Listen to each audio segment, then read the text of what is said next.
यो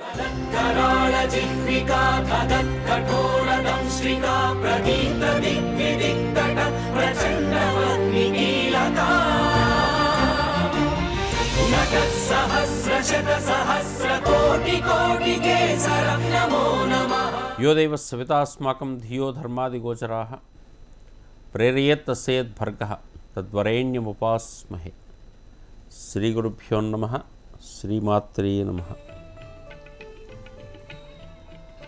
ETV life ఆధ్యాత్మిక channel పురాణ రహస్యాల కార్యక్రమానికి అందరికీ కూడా సాదర స్వాగతం.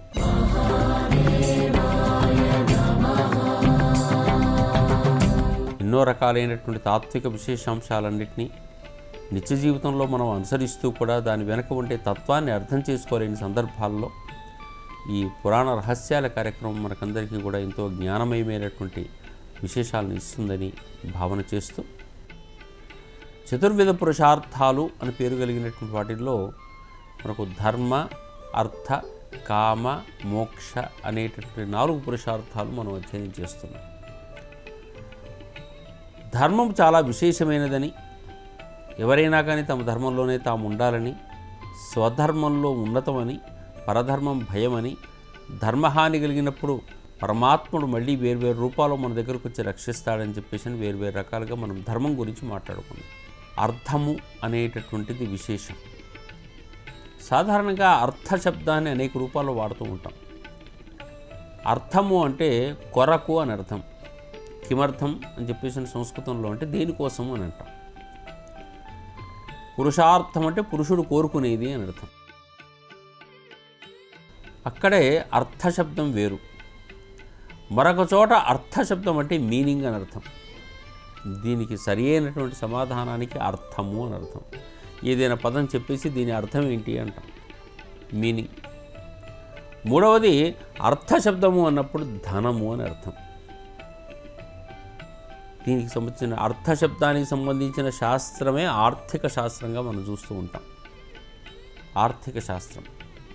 అందుకని అర్థ సంబంధమైనటువంటి పదాలు 3 రకాలుగా ఉన్నాయి. ఏదైనా ఇండైరెక్ట్గా డైరెక్ట్గాను ఒకే అంశాన్ని చెప్పబడ్డా లోక వ్యవహారం లోపల మాత్రం 3 రకాలుగా కనపడుతున్నాయి. కొరకు, సమానార్థకము, ఆ తర్వాత ధనము అని అర్థం లోపల. చతుర్విధ పురుషార్థాల్లో ఇక్కడ మనం చూడవలసిన అర్థము ధనభావంలోనే ఎక్కువగా వాడబడింది. ధనము అంటే కేవలం కనిపించే ధనం ఒకటే ధనం కాదు. అనేక రూపాల్లో ధనాన్ని మనం నిల్వ చేసుకుంటూ పోవాలి. ఆ ధనాన్ని సంపాదించడం కోసం ఈ లోకానికి వస్తాం. దేని కొరకు సంపాదిస్తున్నాం అనేది కూడా దీంట్లో భాగమే. అందుకనే కొరకు అనే శబ్దం వాడబడింది. ఆ కొరకు అనేటటువంటిప్పుడు మళ్ళీ జీవన ధర్మం కదండి. ఈ జీవదానికి సరిపోయినటువంటి ధనము, వ్యవహారం అంతా ఉండాలి కదా. మనకు అవసరాలు ఉన్నాయి, బాధ్యతలు ఉన్నాయి, కోరికలు ఉన్నాయి కదా. ఇవన్నీ తీరడం కోసం ధనం కావాలి. ఓకే, సమానమే, కరెక్టే. మరి అయినప్పుడు ఆలోచించవలసింది ఏమిటి అంటే ధన శబ్దానికి మరొక అర్థం కూడా వాడబడింది కదా. అర్థం అంటే ధనం అనుకునేటట్టయితే శ్రీ సూక్తాదుల్లో మనకు చెప్పబడిన మాట ధనం అగ్ని, ధనం వాయు, ధనం సూర్య, ధనం వసు, ధనమింద్రో బృహస్పతి, వరుణం ధనమశ్నుతే అని చెప్పేసి చెప్పారు కదా. మరి అక్కడ ధనం ఏమిటి, అక్కడ ఉండేటటువంటి అర్థం ఏమిటి అన్నప్పుడు సంపాదించాల్సిన ధనం అంతా కూడా కేవలం అవే కాదండి. ఈ సృష్టి మొత్తంలో అన్ని ధనాలే ఉన్నాయి అని చెప్తున్నాడు. ధనం అగ్ని అన్నాడు. అగ్ని ధనం కాదా అంటే మన లోపల అగ్ని కనుక లేకపోయేటట్టయితే మనం బతుకుతామా? డాక్టర్ దగ్గరికి వెంటనే వెళ్ళాం. చల్లబడిపోతున్నాడండి మన లోపల ఉండే జఠరాగ్ని పనిచేయకపోతే జీర్ణం వ్యవస్థ దెబ్బతినట్లేదా? కామాగ్ని తగ్గిపోయేటట్టయితే, కోరికలు తీరకపోయేటట్టయితే వెళ్ళి డాక్టర్ దగ్గరికి వెళ్ళి వెంటనే టెస్టోస్టెరానో, ఈస్ట్రోజనో పెంచుకునే మార్గాలు చూడట్లేదా? మరి వేరు రూపాల్లో అగ్ని కనుక లేకపోయేటట్టయితే వ్యక్తి లోపల చైతన్యం లేదు. ధనం వాయు, మరి శరీరంలో వాయువు లేదా? అది వాయువే. వాయువు కూడా అర్థం కోసమే. దానికోసమే మనం ప్రయత్నం చేస్తాం. అది సమతుల్యంగా ఉండాలని ప్రాణాయామాదులు అవన్నీ కూడా చేసే సంప్రదాయం మనకుంది. డి విటమిన్ మొదలైనవన్నీ కూడా సూర్యుని లాంటి వెలుగు నుంచే మనకు వస్తున్నాయి, వేడి నుంచే వస్తున్నాయి కదా. అదేమో అగ్ని సంబంధమైంది, ఇదేమో వాయు సంబంధమైనటువంటి అర్థం. ఇవన్నీ కూడా ధనం అగ్ని, ధనం వాయు, ఈ వరుసంతా మనం చూసుకుంటూ పోతే ఇంద్రుడు, బృహస్పతి, వరుణుడు, జలం ఉంటుంది, దాంట్లో చైతన్యం ఉంటుంది, దాంట్లో బుద్ధిశక్తి ఉంటుంది. ఇవన్నీ కూడా ధనభావంలోనే చూసారా మన వాళ్ళు. కనిపించి లెక్క పెట్టగలిగిన ధనమే చూస్తున్నాం అనుకుంటే మనం బలహీనం. అర్థము అంటే ధనము కావలసిన కోరికలు తీర్చేది కాదు, ఇవన్నీ తీరుస్తాయి కోరికలు. ఇవన్నీ లేనటువంటి వాడికి ఎదురుగా ఎన్ని కోట్ల రూపాయలు పెట్టినప్పుడు కూడా లాభం లేదు. చాలా గొప్ప పెరాలసిస్ వచ్చేసి మంచం మీదనే ఉంటున్నో, లేకుంటే కదలకుండా ఉండేటటువంటి కుర్చీలో మాత్రమే కూర్చోగలుగుతూ తలకాయ మెడకు వేసేసుకుంటూ బతికి ఉన్నటువంటి ఒకానొక జీవికి పక్కన 100 కోట్ల రూపాయలు పెట్టినా కానీ ఏం లాభం అండి? జీవితం అంతా కూడా కష్టాలు పడి కన్నీళ్లు పెట్టుకుని అర్థం సంపాదించుకున్న తర్వాత ఆ అర్థం దేనికోసం వినియోగపడాలంటే తన యొక్క ధర్మ నిర్వహణ ద్వారా మోక్షం వెళ్ళడానికి ఉపయోగపడాలి, కోరికలు తీర్చుకోవడానికి ఉపయోగపడాలి. ఏ కోరిక తీర్చుకోగలిగాడు? కామ నిర్వహణ లేదే, అదేవిధంగా మోక్ష నిర్వహణ లేదే. ధర్మం ప్రకారంగా సంపాదించి కావలసిన కోరికలు తీర్చుకుంటూ మోక్షం వైపు వెళ్లాల్సిన జీవిత గమనం కదా ఇది మానవునికి. ఈ రకంగా చూసుకునేటట్టయితే అర్థము అనేటటువంటిది కేవలం సంపాదించేటటువంటి ధనం ఒకటే కాదు, అర్థము అనేటప్పుడు సంపాదించేటటువంటి వేరు రకాలైన ప్రకృతి సంపదలు కూడా ధనమే. మనకు చాలా తోటలు ఉన్నాయి అనుకునేటటువంటిది ఒక ధనం. ఆ తోట ఉండటం అనేది ప్రకృతి సంపదలు. ఇవన్నీ కూడా మన దగ్గర మనకు ఉండేటటువంటి ఏరియా మాత్రమే కాదండి, ప్రకృతి లోపల ఉన్న ధనమంతా మనదే. వాయువు ధనం అనుకుంటే ప్రకృతి నిండా లేదా? అది అగ్ని ధనం అనుకుంటే ప్రకృతి నిండా లేదా? సూర్యుని కిరణం ప్రకృతి నిండా లేదా? చెట్టు నీడనిచ్చేటట్టయితే ఆ చెట్టు కింద మనం నిలబడేటట్టయితే అది ప్రకృతిలో భాగం కాదా? అందుకని అర్థము అనేటటువంటి శబ్దం వాడుతున్న సందర్భాల్లో కేవలం ధన సంపాదన అనేటువంటి అర్థంలోకి చాలా తక్కువ చేసి వాడద్దు. దాన్ని సంపాదన అనేటప్పుడు ఈ లోక వ్యవహారముల లోపల తనకుండేటటువంటి వ్యవహారము అవసరాలను తీర్చుకోవడం కోసం సంపాదించేది అనే అర్థం లోపల చాలా చిన్న అర్థం. కానీ ఈ శరీర నిర్వహణ కోసం లేదా ఈ లోక వ్యవస్థ నిర్వహణ కోసం ఉపయోగపడేటటువంటి ఈ సృష్టి ధర్మ వ్యవస్థల లోపల ఉండే అన్ని అంశాలు కూడా మనకు అర్థ సంబంధాలే అవుతున్నాయి. వాటి కొరకే మనం ప్రయత్నం చేస్తున్నాం. అందుకని అర్థం అంటే ధనము, అర్థం అంటే కొరకు, వాటి కొరకే మనం ప్రయత్నం చేస్తున్నాం, వాటి కొరకే ఈ జీవితం గడుపుతున్నాం. అవి లేకపోతే మనకి ఈ జీవితం లేదు. అందుకని అర్థ నిర్వహణ అనేటప్పుడు చాలా జాగ్రత్తగా చేయాలని ఆర్థిక శాస్త్రం చెప్తుంది. దేశానికి సంబంధించిన లేదా వ్యక్తికి సంబంధించిన కుటుంబానికి సంబంధించినటువంటి ఆర్థిక వ్యవహారాల నిర్వహణ అనేది చాలా విశేషమైన అంశంగా ఉంటుంది. నేను ఉదయం నుంచి సాయంత్రం వరకు ఏ రూపంలో ఏది ఖర్చు పెట్టాలి అని చెప్పేసి అన్నప్పుడు ఈ అర్థ వ్యవహారం ఒకటి బయటకు వస్తుంది. చాలా జాగ్రత్తగా అధ్యయనం చేసినట్టయితే ఈ విషయం మనకు అర్థమవుతుంది. నా దగ్గర ఉన్నటువంటి ధనము బట్టి మనం చూస్తున్నాం, మనం బయటికి ఉండే అవసరాలు విశేషాలను బట్టి ఏదో వస్తువు కావాలి కొనుక్కొచ్చుకున్నాం, నా దగ్గర ఉన్న అర్థాన్ని వాడుకున్నాం, వస్తు రూపంలోకి వచ్చేసింది.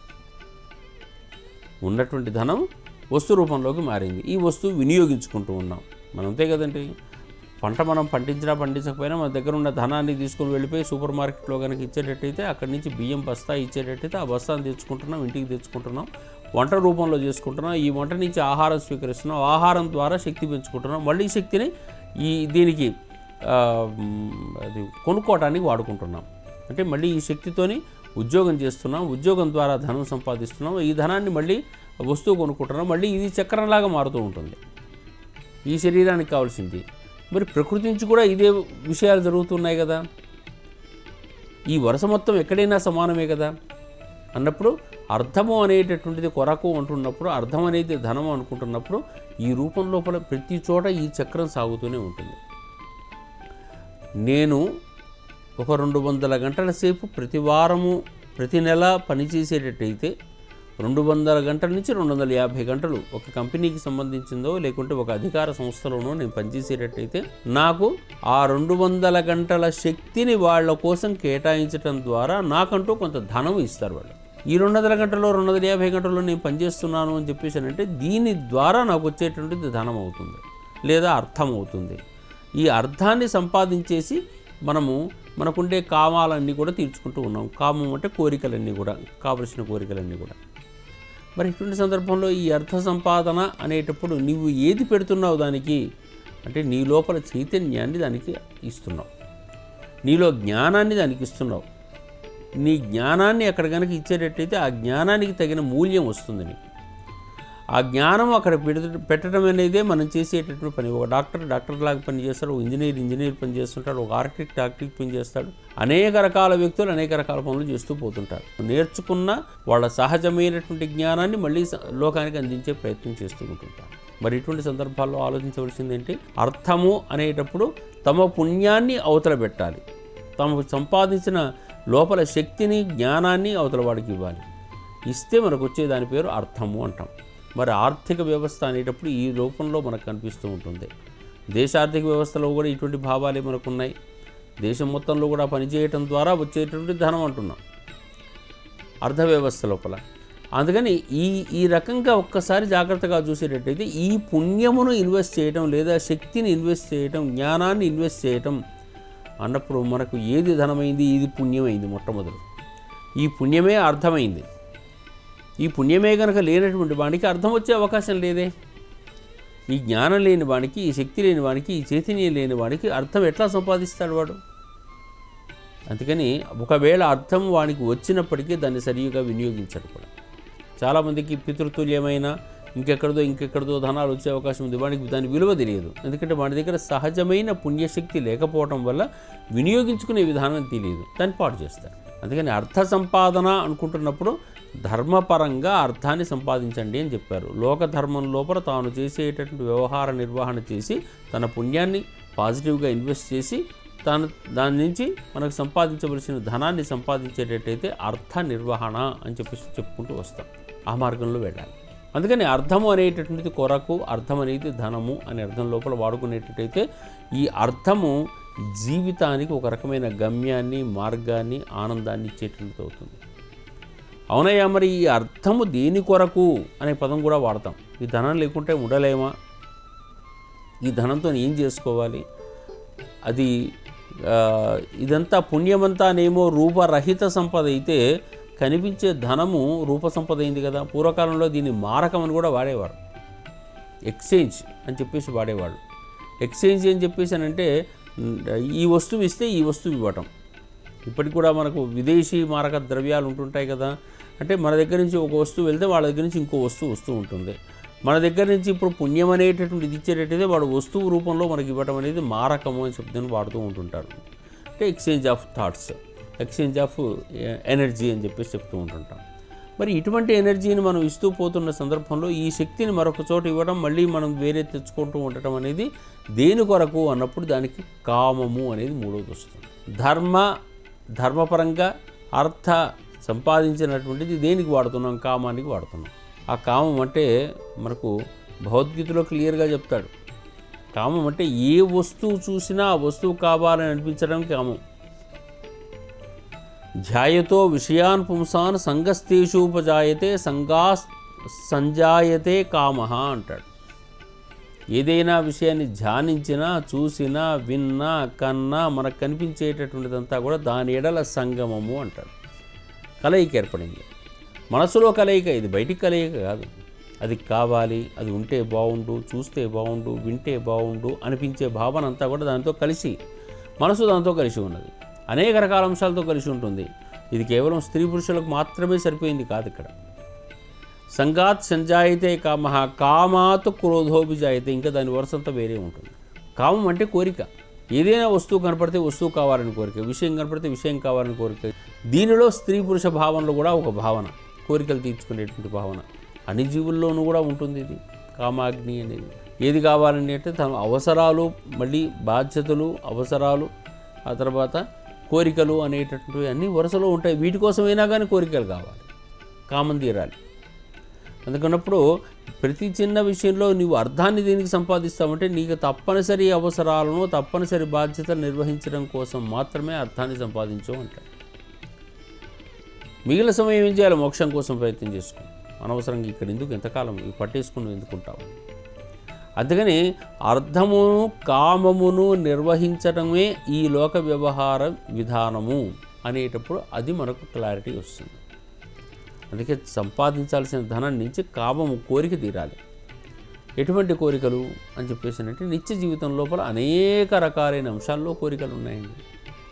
కోరికలు తీర్చుకోవడం అని చెప్పేసానంటే గొంతెమ్మ కోరికలండి, కోరికలని నేను చెప్పలేదు. ఇంతకుముందే మాట్లాడినట్టుగా ఈ లోకంలో నిత్య జీవిత అవసరాలు అన్నాడు. నేను రోజు లేవగానే ఏ పనులు చేయాలి, చేయడానికి అవసరమైనటువంటి వ్యవహారం ఎక్కడి నుంచి తెచ్చుకోవాలి. ఉదయం నుంచి రాత్రి వరకు మనకుండే జీవన విధానాన్ని గమనించండి. తప్పనిసరిగా ఈ రోజుల్లోనైనా తెచ్చుకోండి. మనకు తప్పనిసరిగా ఎలక్ట్రిసిటీ అవసరం అనుకున్నప్పుడు అవసరము అనే పదం వాడాను. అవసరానికి తగినట్టుగా మనం మూల్యం చెల్లించాలి. నీరు అవసరం, తాగాలి. ఆకాశం నుంచి పడ్డప్పటికీ కూడా మనకు ఎక్కడి నుంచో పైపుల్లో నుంచి నీళ్ళు ఇంటికి వచ్చేటట్టే దానికి కావాల్సిన మూల్యం చెల్లించాలి. మరి దీనికి అర్థం కావాలా వద్దా? ఈ అర్థం ఎక్కడి నుంచి తెచ్చుకోవాలి? నాలో పుణ్యాన్ని నేను అర్థ రూపంలోకి మార్చి ఈ అర్థాన్ని ఈ అవసరాల కోసం పెట్టుకోవడం అవుతుంది. ఇన్ని రూపాల్లోనండి. ఇదంతా అవసరము, బాధ్యత. ఇది కోరికను దాటి ఎక్కువ కాబట్టి, నాకు అవసరాన్ని దాటి ఎక్కువగా ఉన్నది కాబట్టి అనుభవిస్తున్నాను అని చెప్పేసి అని అనుకుంటూ పోయేటట్టయితే ఆ సమయాన్ని చైతన్యం వైపు మరలించడం కోసం ఆ సమయాన్ని సద్వినియోగం చేసుకునే వాడి విషయంలో వేరే, కానీ కేవలం లావిష్నెస్ని ప్రదర్శించుకోవడం కోసం పోయేటటువంటి వాడికి అయితే అది వ్యర్థం అవుతుంది అనేది గుర్తు చేయడం కూడా అర్ధకామాల వ్యవహారం. ధర్మం ఒక పార్టు, మోక్షం ఒక పార్ట్ అయితే అర్ధకామాలు మాత్రమే ఈ లోక వ్యవహారం లోపల బాగా ఇబ్బంది పెడుతున్నటువంటి శారీరక మానసికమైనటువంటి అనేక రకాలైనటువంటి కోరికలు ఉన్నాయి మనకు. ఒకటి కాదు, రెండు కాదు. ఈ కోరికలు నిత్య జీవితమైన కోరికలు ఉంటాయి, గొంతెమ్మ కోరికలు లేదా అధికమైన కోరికలు కనపడుతూ ఉన్నాయి. ఈ కోరికల వ్యవహారంలో ఎప్పటికప్పుడు దర్శించాలి. ఏ కోరిక తీరాలన్నా నీ లోపల పుణ్యమే ఇన్వెస్ట్ చేస్తున్నావు, మర్చిపోవద్దు. ఆ కోరిక తీరిందంటే నీ దగ్గర నుంచి శక్తి పోతుంది. ఒకరి నుంచి సహకారం తీసుకుంటున్నామంటే నీ దగ్గర ఉన్నటువంటి పుణ్యము లేదా బలము లేదా తేజస్సు తగ్గిపోతూ వస్తుంది. మళ్ళీ ఇది పెంచుకోవడం ప్రయత్నం, ఈ ప్రయత్నం లేదు మన దగ్గర. ఈ ప్రయత్నం చేయటం కోసం ఇక్కడికి వచ్చాం. ఈ ప్రయత్నం తగ్గించేసి కేవలం అక్కడి వైపు వెళ్తున్నాము, అక్కడ మనం లోపపడుతున్నాం. అందుకని తేజస్సును, శక్తిని ఇవన్నిటినీ కూడా తగ్గించుకునే ప్రయత్నము చేయకూడదు. కాబట్టి అధికంగా ఈ సమాజాన్ని, ఈ ప్రకృతిని వాడకండి. అధికమైనటువంటి కామకోరికలు వ్యవహారం అంతా కూడా తీర్చుకోకండి అంటున్నారు. ఉన్నదానికన్నా ఎక్కువ లావిష్నెస్, తాను చేయగలిగిన దానికన్నా ఎక్కువగా, తన శక్తి కన్నా స్థాయి కన్నా ఎక్కువగా తెచ్చుకునేటట్టయితే ఉన్నదంతా ఈఎంఐల రూపంలో కట్టుకుంటూ పోవాలి. నీ అనుభవం ఎక్కడుంది? అక్కడ అనుభూతి ఎక్కడుంది? సంతృప్తి ఎక్కడుంది? ప్రశాంతత ఎక్కడుంది? కావలసిందంతా కట్టుకుంటాం ఇల్లంతా. నేను ఆఫీస్ చుట్టూ తిరుగుతూ ఉంటాను, 24 hours ఆఫీసుల్లోనో లేకుంటే బయట తిరుగుతూ ఉంటాను. ఆ ఇంటిని అనుభవించే విధానం ఏముంది? కోరిక ఎక్కడ తీరింది? కామము తీరాలంటే కూడా వ్యక్తి లోపల ఒక పరిణితి రావాలండి. ఆ పరిణితి కనుక ఉండేసి మనిషి స్లో కావాలి. వేగం లోపల ఎప్పుడూ కోరిక తీరదు. ఇప్పుడు ఒక టీ తాగుతున్నాం అనుకుందాం, ఉదాహరణ. ఆ టీ తాగేటప్పుడు ఆ టీలో ఉండేటువంటి మాధుర్యాన్ని నెమ్మదిగా అనుభవిస్తూ కనుక స్వీకరించేటట్టయితే ఆ కామ భావన తీరుతుంది మనకు. అనుభవిస్తూ స్వీకరించకపోయేటట్టయితే ఆ టీ టకటక వచ్చేసి తాగేసామంటే ఇంకో క్లాస్ ఎప్పుడు దొరుకుతుందా అని ఎదురు చూడటమే అవుతుంది. అందుకనే మనిషి తొందరగా బలహీనపడుతున్నాడు. ఉన్న వస్తువును వాడేస్తున్నాం తొందరగా. వాడేసిన తర్వాత దాని అనుభూతి లేదు కదా. కామానికి అనుభూతి కూడా ప్రధానం. కోరికకు అనుభూతి ఉండాలి, పూర్తిగా తీరాలి. ఈ లోకంలో కోరికలు తీరకుండా అట్లాగే కనుక ఉన్నామంటే మళ్ళీ నెక్స్ట్ జన్మకు మళ్ళీ ఏర్పాటు కావాలి కదా. దాని మీద ఆసక్తి తగ్గలే కదా మనకు. అందుకని ఆ భావనకు నేను పరిపూర్ణత ఇవ్వాలి అనుకునేటట్టయితే దానిలో నేను ప్రశాంతపడి ఆ కోరిక యొక్క విధానము, వ్యవహారం అర్థం చేసుకుని దాన్ని వినియోగించుకోవాలి. అర్థం చేసుకోకుండా నేను వినియోగించుకున్నానంటే దాంట్లో నా వ్యవస్థలో లోపం ఏర్పడుతుంది. అక్కడే నేను జాగ్రత్తలు తీసుకోవాలి. అందుకని కామము, అర్థము అనేటటువంటి రెండు కూడా చాలా జాగ్రత్తగా అర్థం చేసుకోవాల్సిన అవసరం ఉంటుంది. లోకం లోపల ఉండేటటువంటి అనేక రకాల వ్యవహారాలన్నీ ఈ రెండింటి పరిమితుల్లోకి మనకు వస్తాయి. ఈ ఒక్క విషయంలో మనకు అర్థమయ్యేటట్టయితే ఈ పురాణ రహస్యాల వ్యవహారం క్లారిటీ వస్తుంది. ఎందుకంటే కామభావన అనగానే అర్థం అనేటటువంటిది వ్యతిరేకంగా మనకు ఇవాళ సూపర్ మార్కెట్ కనపడుతుంది కదా అని కొన్ని వేల వస్తువులు మన ఇంట్లోకి తెచ్చుకునే విధానం వచ్చేసింది. మనకు అవసరం లేనివి కూడా, ఎప్పుడో ఉపయోగపడతాయని కూడా, ఏదో అవుతుంది కదా, ఉన్నాయి కదా ధనం అనేటటువంటిది.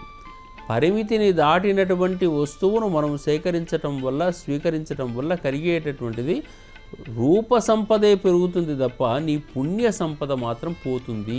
దీనివల్ల నువ్వు మళ్ళీ కర్మకు గురవుతావు అని చెప్పగలిగేటటువంటిదే ఈ అర్థకామ భావన.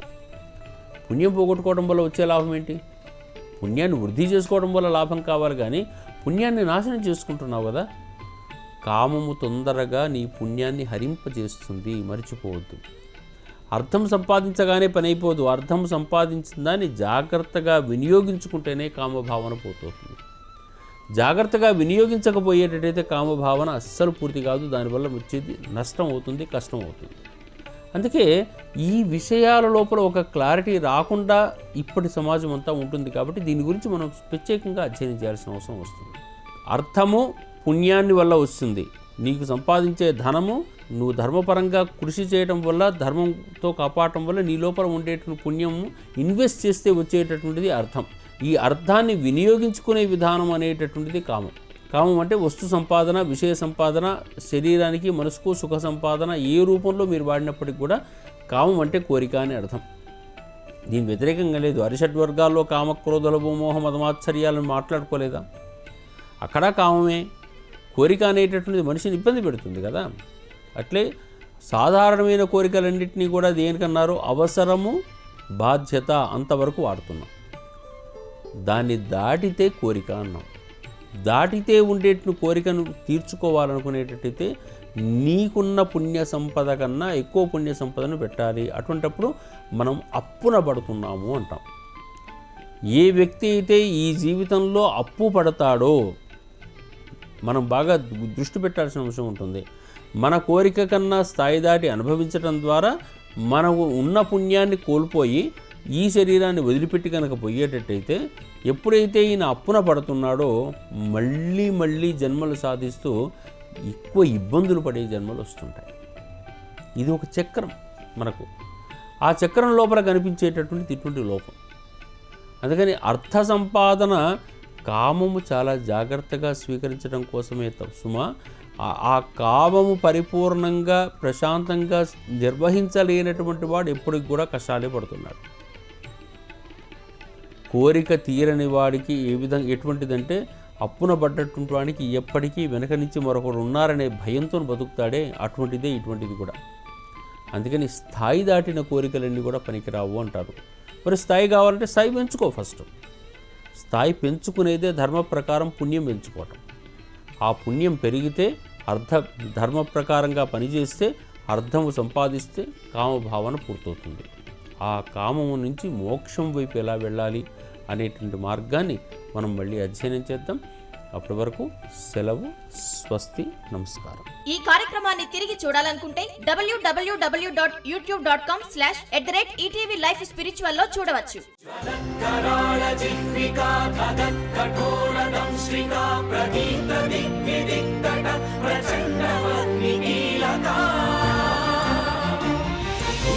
సహస్ర శత సహస్ర కోటి కోటి కేసర నమో నమః.